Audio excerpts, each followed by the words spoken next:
Hi friends, welcome to my Rakshitha channel. இன்றைக்கி நம்ம முருங்கைக்கீரை துவையல் எப்படி செய்யறதுன்னு தான் பார்க்க போகிறோம். வாங்க அதுக்கு தேவையான பொருட்கள் என்னென்னு பார்க்கலாம். நான் ஒரு காஞ்ச மிளகாய், புளி, அதுக்கப்புறம் பூண்டு, அதோட கொஞ்சம் சீரகம் எடுத்திருக்கேன், முருங்கைக்கீரை எடுத்திருக்கேன்.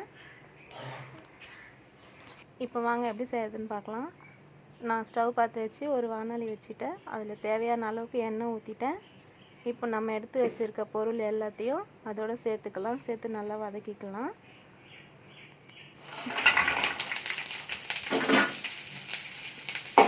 நல்லா வதங்கணும் ஃப்ரெண்ட்ஸ். பூண்டு நல்லா வேகணும், அது வரைக்கும் நல்லா வதக்கிக்கலாம். நல்லா வதங்கிடுச்சு. இதை நம்ம ஒரு பிளேட்டில் மாற்றிக்கலாம். ஒரு பிளேட்டில் மாற்றிட்டேன் ஃப்ரெண்ட்ஸ். இப்போது அதே கடாயில் கொஞ்சமாக எண்ணெய் சேர்த்துக்கலாம். அதோட நம்ம எடுத்து வச்சுருக்க முருங்கைக்கீரையை சேர்த்துக்கலாம். சேர்த்து நல்லா வதக்கிக்கலாம். தேவையான அளவுக்கு எடுத்துக்கோங்க ஃப்ரெண்ட்ஸ். இந்த மாதிரி உருவி எடுத்துக்கோங்க. இப்போ நல்லா வதக்கிக்கோங்க.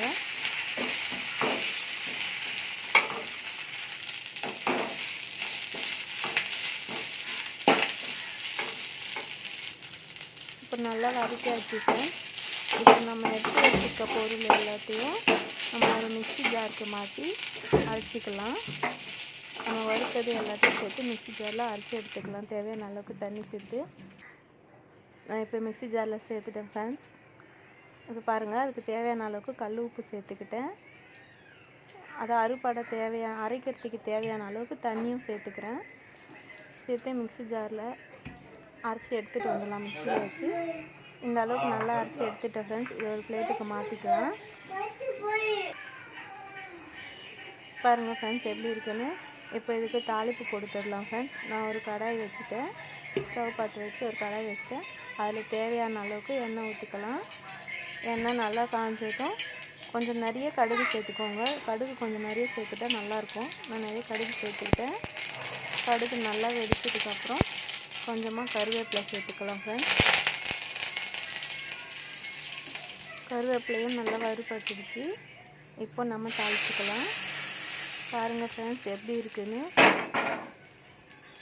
சூப்பராக சுவையாக ரெடி ஆகிடுச்சு ஃப்ரெண்ட்ஸ் நம்மளோட முருங்கைக்கீரை துவையல். உங்களுக்கு பிடிச்சா லைக் பண்ணுங்கள், ஷேர் பண்ணுங்கள், கமெண்ட் பண்ணுங்கள். நீங்களும் ட்ரை பண்ணி பாருங்கள்.